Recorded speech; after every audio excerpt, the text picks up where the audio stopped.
to present Interact educational resources for schools.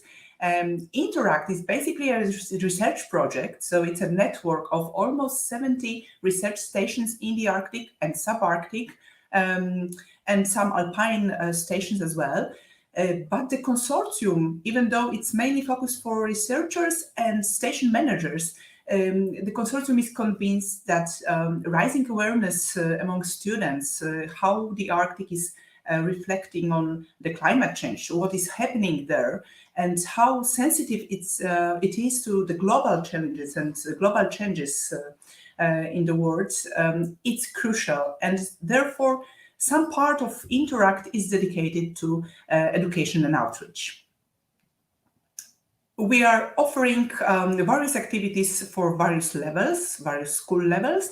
So for primary schools, we are collaborating with Wicked Weather Watch. This is a foundation from United Kingdom, developing some easy to conduct experiments, so some scenarios dedicated to climate change issues. And they proposed 3 materials for primary schools dedicated to sea level rise, to ocean currents and their role in the Arctic, and also to some secrets of ponds and peat bogs.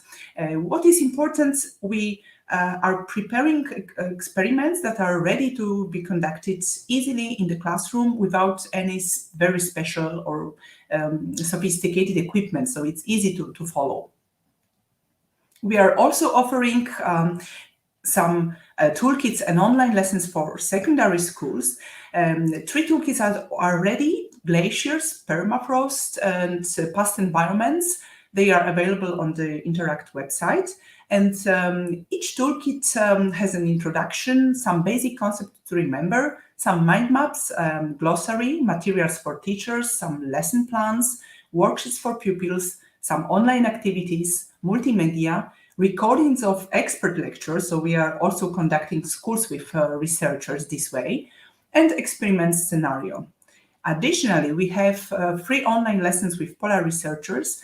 Every week, at least 1 or 2 lessons are organized, and it's freely available. You need to register, and then you are just participating with your class. Finally, Interact offers an interactive ebook that covers some stories of Arctic science. And this ebook is available on iPhone, iPad, but also on web browsers and in the paper version. And the stories have also some additional resources for education, like fact sheets, some experiments and activities for younger children, some videos from the Arctic, or computer graphic animations of environmental processes. So I hope you will be able to choose some of the offer and to have a chance to conduct some activities in your classrooms and be invited to use our materials. Thank you very much.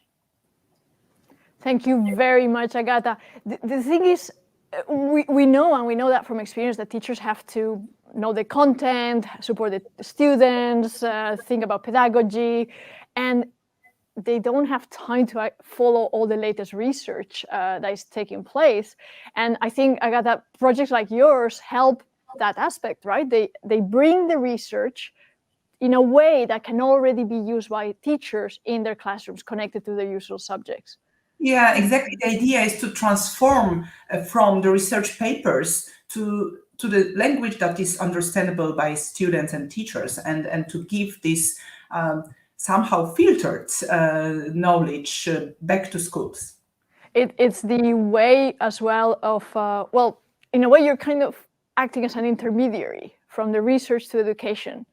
Yeah, that's true. That's true. And also the Arctic is a great place also to study a lot of global problems. So this is so sensitive to climate change, for instance. It's great to show these beautiful environments in this way.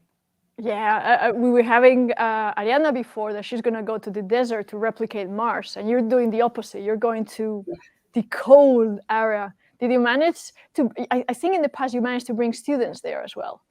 Yes, that's true. In some of the projects, we were bringing the winners of the competition to the Arctic, to our stations. In Interact, it's possible to go to the stations, but only with the research project. So you need to win also in a kind of competition, but it's dedicated to research teams.